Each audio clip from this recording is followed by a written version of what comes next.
Your brain is organized to reflect everything you know in your life. Your brain is a record of the past. It's an artifact of everything you've learned and experienced at this moment.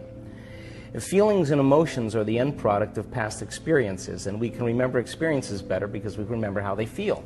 So most people wake up in the morning and they start remembering all their problems, and those problems are connected to certain people and certain things at certain times and places. The moment they start thinking about those problems, they're thinking in the past.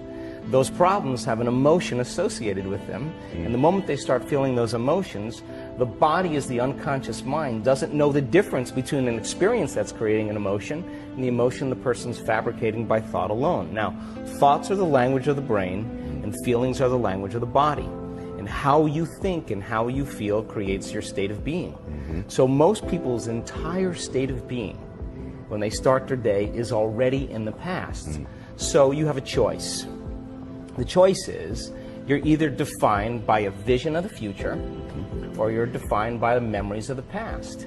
And when you say, okay, I'm going to change, and you decide one thing: I'm not going to eat this food, I'm going to wake up earlier, I'm going to do something aerobic, I'm not going to have sugar after 6 o'clock, whatever it is, the person, whatever choice a person makes. The moment you make a choice to do something differently, and the hardest part about change is not making the same choice as you did the day before. Get ready, because it's going to feel uncomfortable.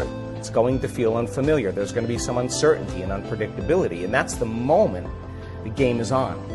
So then most people, their body has been conditioned emotionally to be the mind. So the body says, wow, I'd rather hang on to my guilt than take a chance in possibility. I'd rather live in fear than trust in the unknown. So once the person feels uncomfortable, the body goes, whoa, wait a second, we're out of the program here, and body starts influencing the mind. That's right. So it says, start tomorrow, you'll never change, you don't have the money to do this, you're not good enough, your mother told you were this, your father's fault, it's your ex's fault, you know, all of the voices that come up.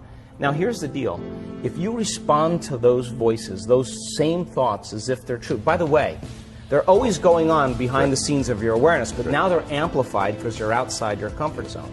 You believe in that thought's going to lead to the same choice, which is going to lead to the same behavior, which is going to create the same experience and produce the same emotion, and the person's going to say, this feels right. No, that feels familiar. Going from the old self to the new self is a neurological, it's a biological, it's a chemical, it's a hormonal, it's a genetic death of the old self.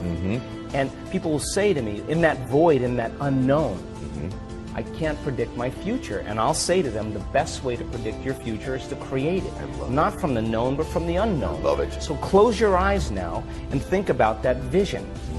Once you start thinking about that vision of your future, you're activating the creative centers in your brain. And naturally, you begin to think about putting yourself in the scene. And the act of doing that, when you're truly passionate and truly present, the moment you're defined by that vision, when the thought in your mind becomes the experience, you begin to feel the emotion of the event before it's made manifest. Now, you're giving your body a sampling, a taste of the future. And now, if a thought and a feeling create a new state of being, you're combining a clear intention with an elevated emotion, and now you're beginning to change your biology, and you're seeing a whole new landscape that you could never see before, because you're no longer viewing your future through the lens of the past.